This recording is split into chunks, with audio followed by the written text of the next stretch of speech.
বন্ধুরা, hero destiny prime এই যে স্কুটিটা দেখতে পাচ্ছেন, এর তেলের ট্যাঙ্ক এবং সিট এই দুটো কিন্তু খোলা নতুনদের কাছে খুবই কষ্টসাধ্য। তাই আমি আজকের আপনাদেরকে দেখাচ্ছি কিভাবে ডেস্টিনি প্রাইমের সিট কভার অর্থাৎ সিটটা এবং ফুয়েল ট্যাঙ্ক কিভাবে খুলবেন।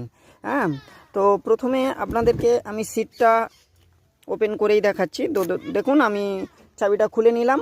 এরপর আপনারা এটিকে দেবেন, দেওয়ার পর যেমনভাবে অন করেন ঠিক তার বিপরীতে এইভাবে চেপে ধরবেন, ধরলেই সিটটা খুলে যাবে। আপনাদেরকে আমি দেখিয়ে দিই। দেখুন, তাহলে এটা আমাদের সিটটা খুলে গেল। আবার এটা ছেড়ে দিলে সিটটা লক হয়ে যাবে। এবারে ফুয়েল ট্যাঙ্ক কিভাবে ওপেন করবেন, আবার তাহলে আপনারা এইভাবে দেবেন, দেওয়ার পর জোরে চেপে ধরবেন, ধরার পর উপরের দিকে একটু জোরে ডান দিকে দেখুন, দেওয়ার পর